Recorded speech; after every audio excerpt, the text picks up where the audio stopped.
All right, welcome back to another recording of Pencil Leadership. I am Chris Anderson, your host. Today we have the founder of Venly Consulting Group. So this is a sales kind of agency consulting group that's going to help just get you to the next level in your sales. And we have the founder, like I said, Marcus Chan on the show. Marcus, welcome to Pencil Leadership. Hey, what's up, Chris? I'm super happy to be here. Yeah, no, I'm super excited. We connected before on social media, so just getting this on the books and being able to get it started and getting it out there for people is going to be a lot of fun. So, we were talking a little bit before just how you started your business as a side hustle. We were talking about that, and now it's a full-time thing. And so I would love for you to kind of dig into that a little bit. What was that journey like, going from a side hustle to now your full-time thing? Because I think that can resonate with a lot of listeners. Yeah, what's interesting is I think for me personally, I never had the goal to become an entrepreneur. My parents actually were entrepreneurs. They were small restaurant owners, so I saw how hard it was restaurants. So it was never something I wanted to work towards. So I actually went the corporate path, sales, and I did that for about 14 years. And while I was doing that, I was really fortunate with success. Got promoted 10 times, every single award. And these are like major Fortune 500 companies. And I remember this is a 15 or 16 point. I've been in a corporate career for about 10 years. And people kept asking me just different questions. How did you accomplish these goals? How did you hit these milestones? How did you do these things? And there are people who say you should write a book. And I'm like, well, I guess I could write a book. Maybe I'll write a book. So I said I didn't want a hard copy book. I wanted to learn how to write an ebook, publish, how to like distribute and make some money. I remember like just putting it out there and overnight waking up making $9. Nothing crazy, but I'm like, wow, wow, like someone just paid me $9. Like, huh? Now, obviously, small victories, yes, it was a small victory, but I also knew like at that point, like I'm making multiple six figures a year. I can't leave for $9 an ebook. I'm like, well, whatever. Right. So I kept listening to the marketplace about, it was really, resonating with people, what people need help with. And I thought, I get the most questions on. The questions that I had across the board, business to business sales questions, things I thought maybe was common knowledge or that people in sales, I thought they should know common questions. I'm like, you know what? Let me build online course. In today's time, everyone's got an online course, everyone and their mother. Back then it wasn't as prevalent. So I'm like, I'm gonna build an online course. Because there's nothing else out to be this. But let me build something that would have helped me when I started. Like so it took me a couple of years because I was traveling quite a bit. Built it out, ordered everything. And I remember building this. Will anybody even buy this? I don't know. Maybe I just wasted 2 years. Who knows? Did a soft launch early 2019. Woke up overnight, $2,000. And I'm like, wow. Okay, you know what? I can scale $2,000. Like I can scale $1,000 a pop. I was an ebook. So from there, I started scaling that up. I mean, we're doing about 5 figures plus a month doing just online course sales. And then I was going to leave corporate America. And then I quit my job, went all in. This is September 2019, and we've just been going hard ever since. But it was awesome. Pretty cool because it was never the goal, but it's been in a journey, right? I'm at 19 months right now. It's been incredible fun, challenging, but very fun regardless. Yeah, absolutely. And it definitely is a challenging journey, but it's going to be. I mean, anything worth it is going to have challenges and ups and downs. And it's the same with mine. And so curious to see, so what was your method starting? I mean, you said you had a good job making good money before going into this. What was your process like to find clients? Was it all organic starting out, or were you able to do the paid advertisements with organic at the start? So when I first started, I tried doing paid advertising. I tried paid ads. I mean, I just wasted money. Like I'm like, stop doing that was you. So I was doing organic. So it would be like I would create on LinkedIn, I would write an article. I have an opt-in into an email sequence with different like value video leading into an open cart and close. And that was working. So that was stuff like that. Instagram as well. Was the same thing. I had this will go through. So people, go check out my free training, value videos, and people would buy off that because of how it was done. Okay. Now, that was cool. And that was cool. That's why I first started with. And then later on, when I started advertising, paid advertising definitely helped quite a bit, but it takes a lot of trial and error. I mean, it's if it was easy to everyone to say, oh, or make $4, right? That's how it sounds, but there are so many. So I started off with organic. Time I also had to be really careful because I was working full time. He wasn't really too excited that I was writing these articles on LinkedIn, right? So I would only write. I couldn't even really maximize my organic. So maybe write one article a month, right? I would never do anything. So I would write article a month, just see it, and then I'll have people. I had one article that went like viral on LinkedIn, and that led to a lot of opt-ins. Right? It was like within a day, we had like 100,000 people read this article, which I'm like, whoa, wow, that's kind of crazy. So that was really key too. But early on, it was definitely organic. I mean, I still do quite a bit organic still. Right. I do paid as well, but if you can mix, it can really scale, grow your business. Okay. So, and that makes sense for sure. Cause I mean, yeah, ads are a whole different animal to figure out and let them get tracking right and spend on that. But when you started, so you said you had the process of the article to the opt-in to the free training to then to paying for the course. Was the course an evergreen course to start, or were you involved in the coaching?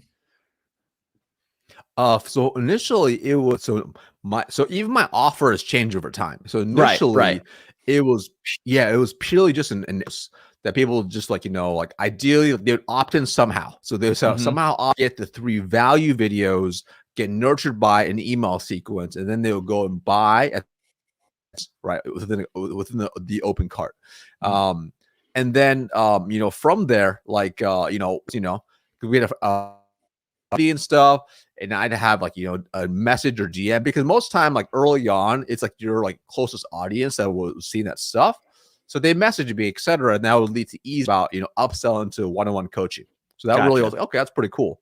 And then over time, as I personally started investing into other programs grab, I switched it to more of a group coaching model, right? So premium refined program that's a high ticket offer that does very, very well as a result now, but you also get better clientele. You also see like there's such a big difference too, like clients I had versus the ones I get now or last year, right? And that's really like a lot. It all ties together on how you create the offer, to how you market it, to how they opt in, to how you nurture them, to even the content you create because of that. Yeah, there's a lot of moving parts to do, but the process, the experience of the possible client coming in is important with that.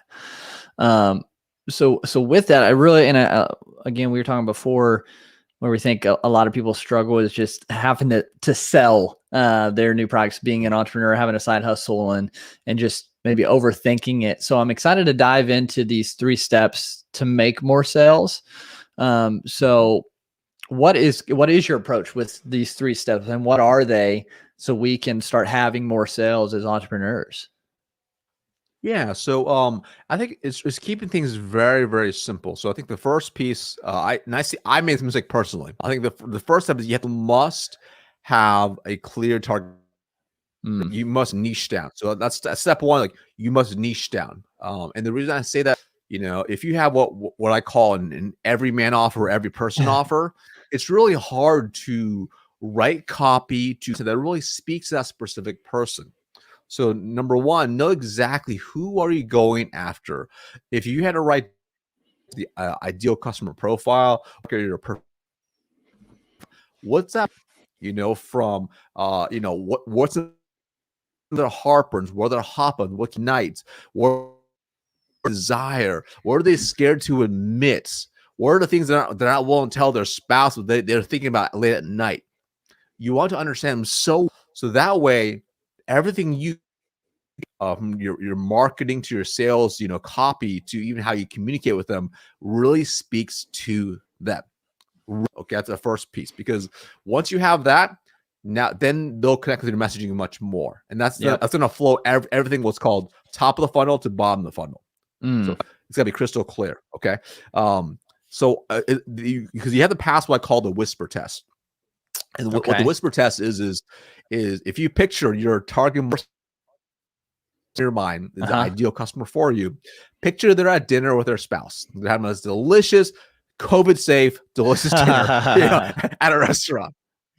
And you come up to them and they're having an intimate conversation and they don't know who you are, and you interrupt them and you're like, hey, sir, or hey, madam, I know you worry about A, B, and C. This keeps you up at night. I know you want to achieve XYZ results. I know you are scared by, 1, 2, and 3. And I have a solution to take care of all that for you. Now, if you pass the whisper test, they're going to rush up, leave their spouse at dinner, and come away with you. and they want to know more about what you're talking about. So that's the first step. So niching that whisper test so you can speak their language. Okay. Now, second, you also have to really understand what part of the funnel are they in. Okay. Because that changes how you have conversations with them, to how you market to them, whether it's email and conversations. So think about the old school, a part of the funnel, it's called AIDA, attention, awareness, interest, decision, action. Most of the time for a new entrepreneur, when you do an outreach or you have a cold ad or cold traffic, no idea, they don't know who you are. You haven't got their, and they may not even be aware about you at all. First piece is like that. When you understand that, okay, cool, attention.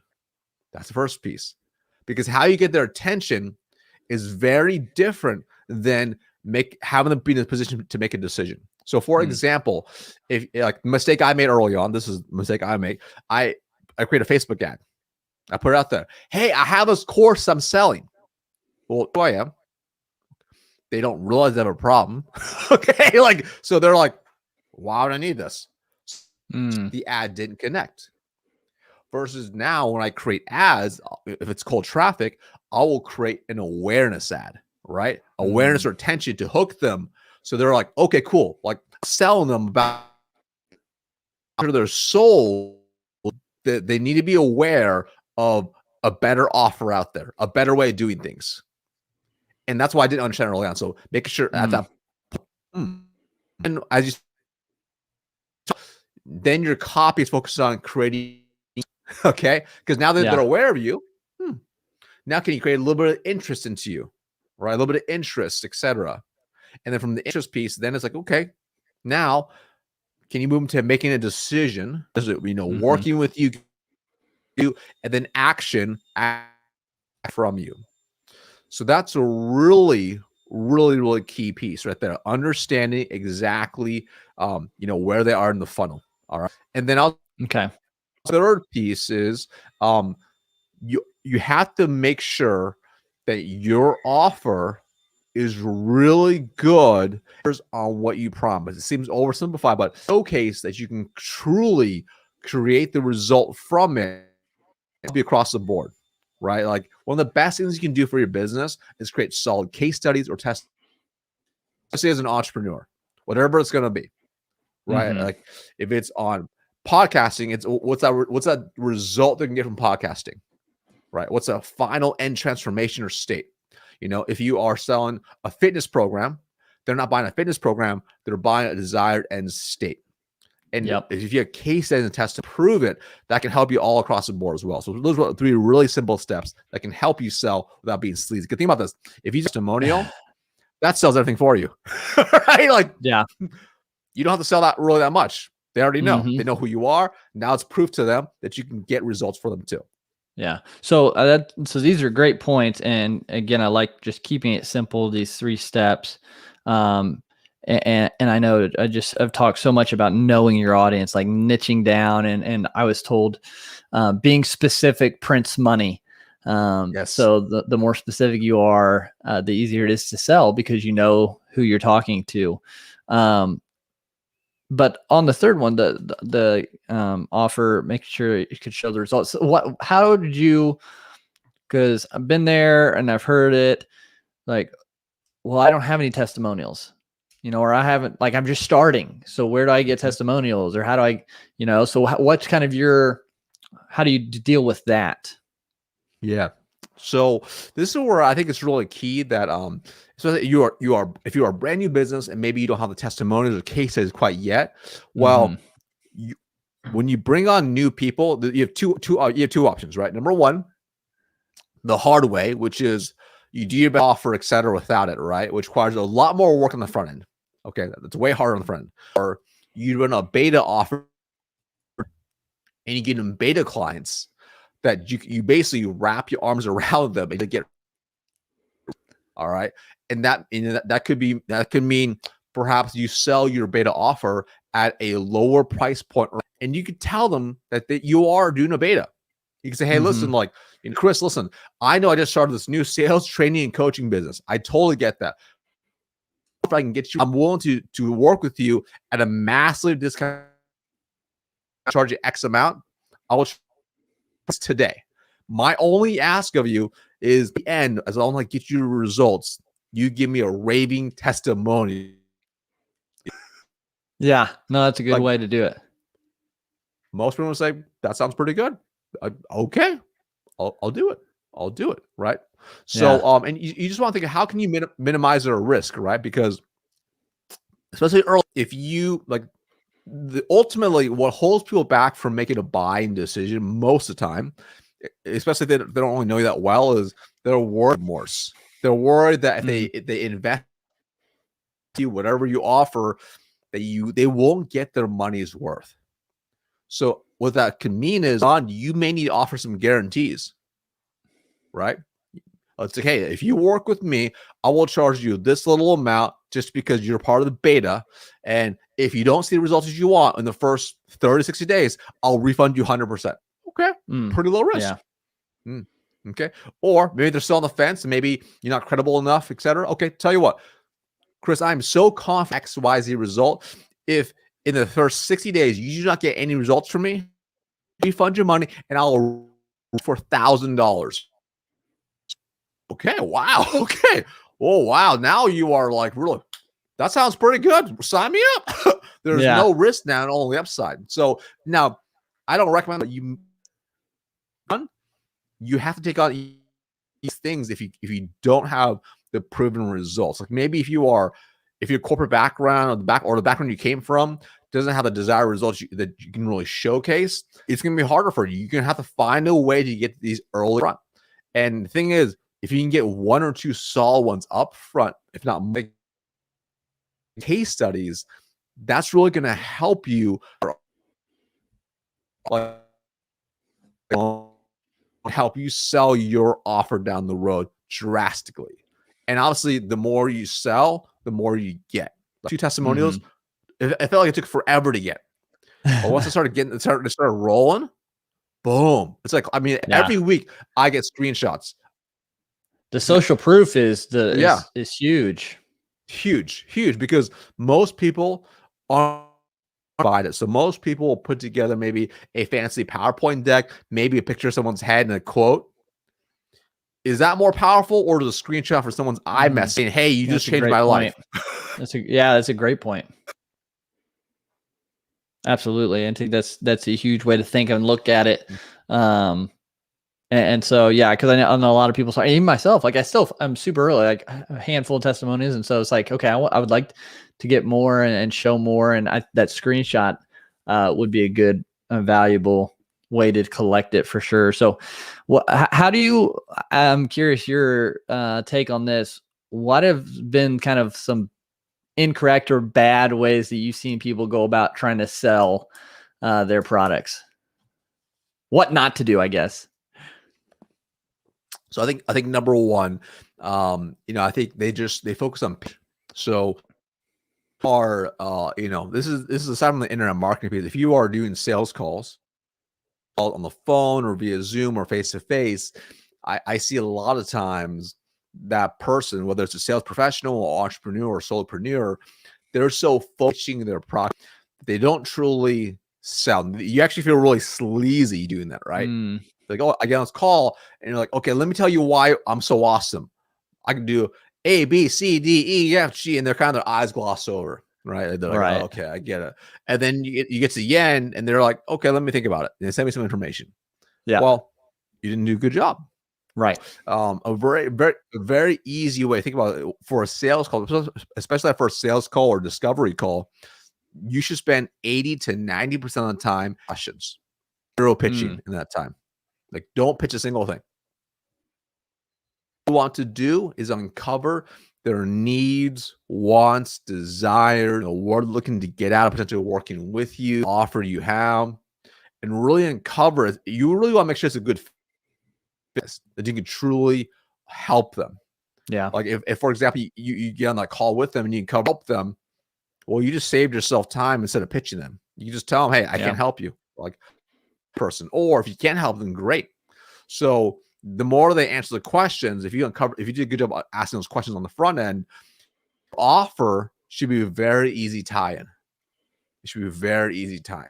If you didn't do a good job asking questions, then it's going to be like, well, I guess send me some information, and they're not going to be interested. If you do a good enough job on those questions, even if you had not presented your offer yet, they should be salivating about what you can do for them. Mm. And it's only if you did a good job. So spend 89% of your calls asking questions. That's really, really big. The second thing I see a really common mistake is meeting and wasting time with unqualified prospects. So, Okay. it's important to qualify, make sure the right people to talk to, the right target market, but it's just important to disqualify well. How do you qualify and disqualify well? Yeah, so a couple different ways you can do it. You can do a more general mass market in how you market. The key, for example, if you are, because you have the podcasting program, right? That you have. So, for example, if you do you target beginners, mid level, or like pros?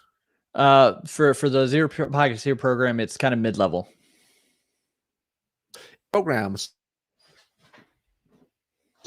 Now, if you were talking, but if the wording you use was too simple or too complex, they're not going to connect with it as well. Disqualify based on what you talk about, right? So, and that's a very simple way. But also on top of that, before you get on a call with them, it's also uncovering, like, when you get on a call, what's going to happen on the call. Like, are they just a looky-loo, or are they looking to? Are they going to come? Okay, right? Like, you want to know that. Like, is it anybody else really important to them? You want to make sure you don't get on calls with unqualified people. But also, like, what if there's an ideal background? The background you're looking, does it make sense? Or is it just too? So again, you can depending on what you want your ideal client, qualify them. So, for example, if you have, it could be a target market for you, but if you have an 11-year-old who wants to get on a call with you, okay, about your program, you might be like, well, you probably don't have a credit card. Your parents probably don't know you're on the call. You want to get on a call with me? That's weird. And realistic can be able to even like do this program because what I'm asking you to do. Probably not. Right. Disqualify, right? So you can disqualify as well. Now, to apply to work with you as well. But also, once you're on the call with them, you can go through, a very simple format, which is budget, authority, need, and timing. Okay. So do they have the budget, right? Do they have the budget to actually what you are offering? Do they have the authority to make a decision? Do they have the need? Do they actually need what you have to offer? Or is this not a good fit at all? Right. Right. And then timing. The timing, right? I had some calls where I mistakenly qualify, right? So I'm on a call with them and they want me, but they are actually in the middle of buying a house. So getting They don't want any purchases over $500.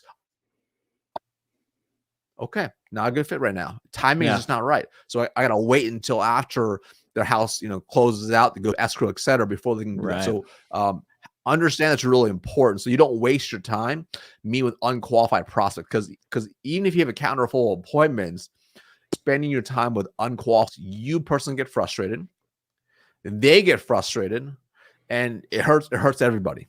Versus you're better off having less calls on your calendar, but they are the right people that are ready to go. For sure. No, that's good. And so I know there's many objections, and a lot of them can be overcome by just doing that, spending more time asking questions, getting to know them, and then showing the value of what you have to offer based on the results or the answers you've gotten to those questions. So with price, though, price seems to be a big objection, at least one that I've seen. Could it be just wrong market for the price of your program, or is it really maybe program needs to come down in price, or where do you fall within that? So a couple different things, right? So price is actually irrelevant, right? Because all they truly see out of it. What I offer is one of the most expensive. Like we charge like the most. Like I look at my competition. Like I know that. I'm like, okay, I am so far ahead of them. I'm scared to charge what I charge. But how do I ensure I deliver the value? By showing them crazy amounts of results from other people. I'm not making up arbitrary numbers saying, oh, my program is valued at X amount of dollars. Right. I'm showing them how people have been able to generate an extra $100,000, $200,000 income by. So when you can showcase that, suddenly this like with your Power Up podcast, or is it Power Up podcast? The Zero to Podcast Hero. Yeah, Zero to Podcast Hero. So you're able to show that podcasting is able to create X dollars are easy way to validate decision making behavior. So, you know what? Because of this, you'll be able to do this. Build your brand, which can be equated to this. Secure these deals. Secure these, these partnerships. Do X, Y, and Z. Get sponsorship income. Okay. Wow. That makes sense now. So, for example, let's just say, you've been able to get $50,000 for the year off your podcast. So now, as long as you charge less than $50,000, that could be a huge win, right? Like it's like, right. Like that's how you want to think about it. So the price is irrelevant if you can show them the value. This is actually that up front, even with the more value you show up front, the better it's going to be. Like I literally will tell people in my marketing, you get what you pay for. Yeah. Like I repeat it. And when they book a call, I hit them with a bunch of emails on the things that really show them how much value I can provide for them. So they already know, okay, you know what? Like this guy literally has sent me 200 different testimonials of people. Like it's clearly worth it.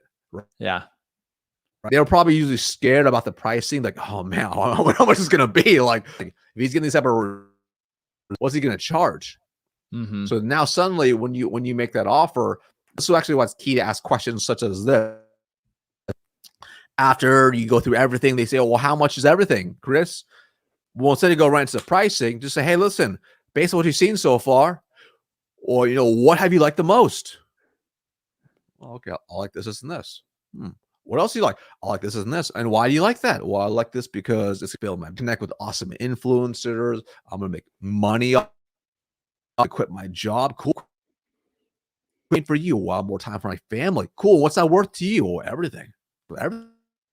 Okay, cool. So you understand now by really pick the dream life that you want, which is invaluable as that it is.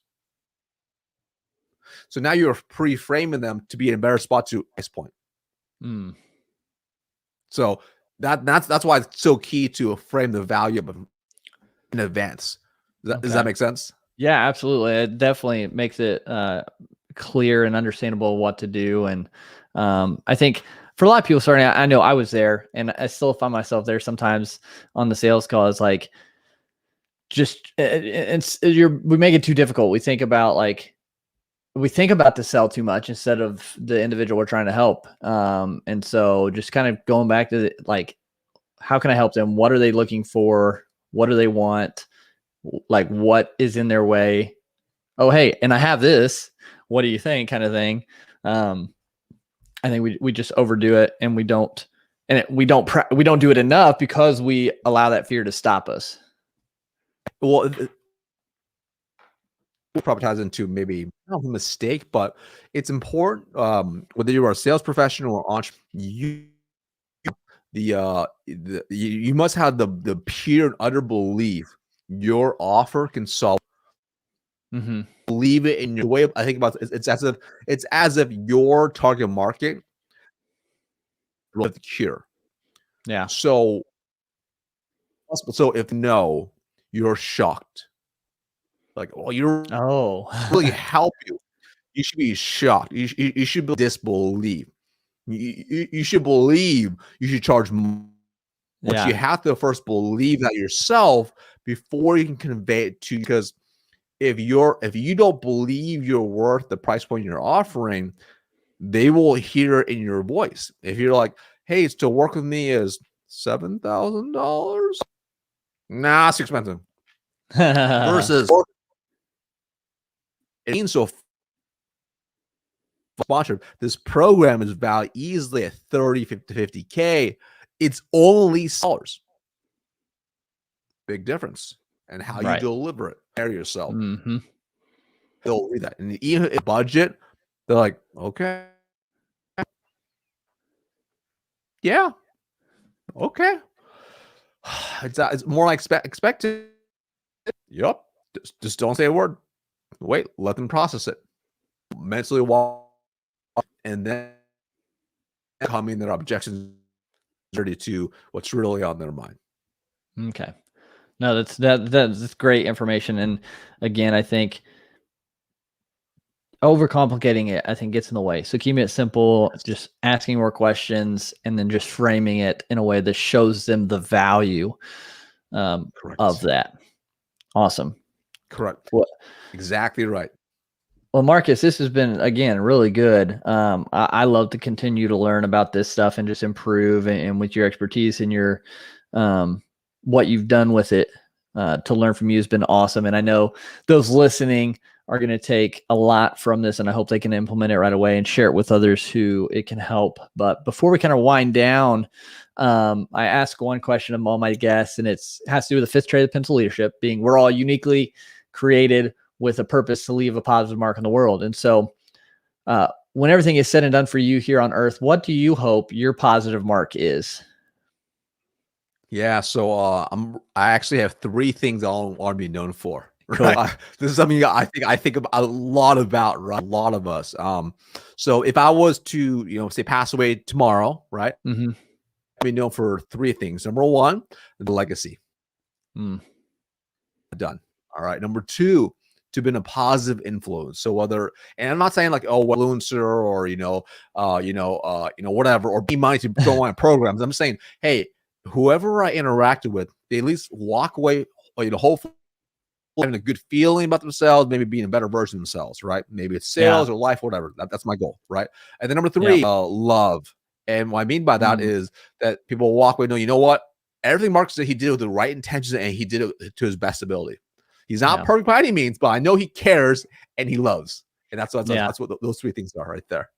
Love it, man. Those are awesome. Those are some amazing three things to be remembered for and have your mark be. So, and just from our interactions, like I know you're doing that and are on your way to having that mark. So again, thank you for sharing today. Where can people connect with you and find out more about what you have to offer? Awesome, man. So I'm most in, so you look at Marcus Chan. It's Speedos in the tagline, because at one point I sold Speedos as well. Instagram, the real Marcus Chan, and or head over to my website, sixfiguresalesacademy.com. The resources on there as well. Awesome. Well, guys, definitely get connected with Marcus. And Marcus, again, thank you so much for being on Pencil Leadership today. My absolute pleasure. Awesome. And guys, make sure you share this. Get subscribed to the podcast if you're not already. Share this episode when it comes out. That way more people can see it, more people can be positively impacted, and we can leave a bigger positive mark on the world together. But until next time,